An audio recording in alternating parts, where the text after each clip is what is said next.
أعوذ بالله من الشيطان الرجيم.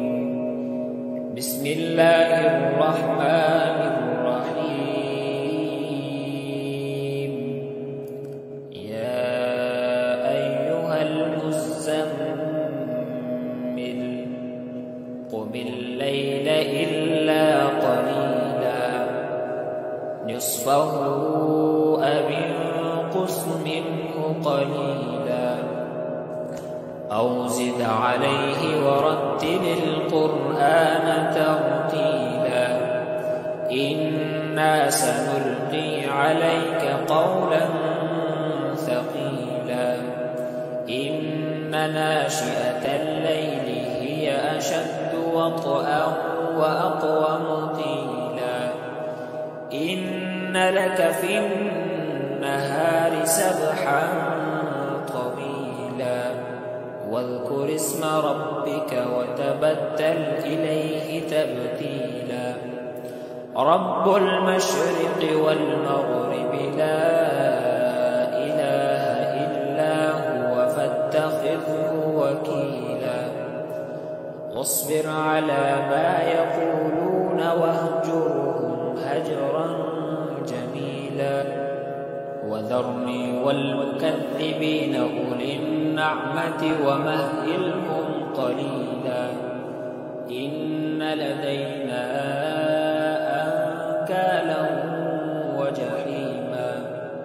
وطعاما ذا غصة وعذابا أليما يوم ترجف الأرض والجبال وكانت الجبال كثيبا مهيلا إنا أرسلنا إليكم رسولا شاهدا عليكم كما أرسلنا إلى فرعون رسولا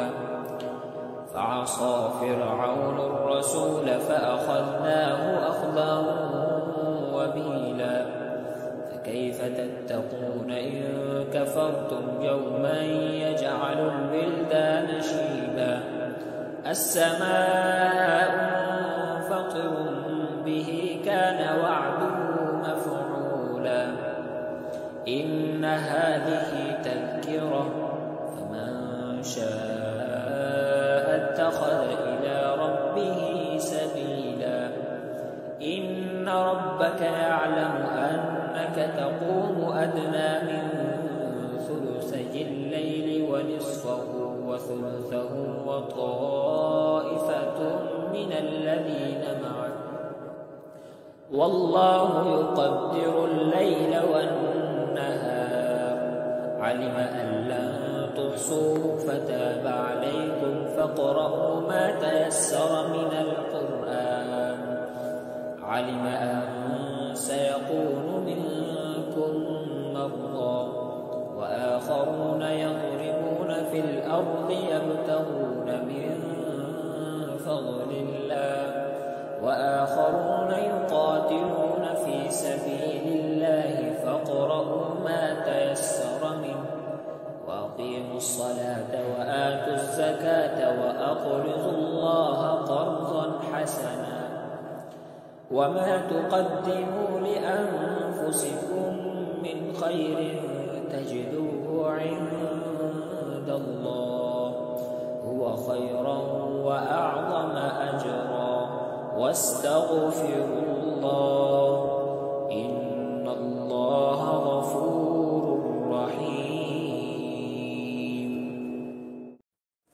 أعوذ بالله من الشيطان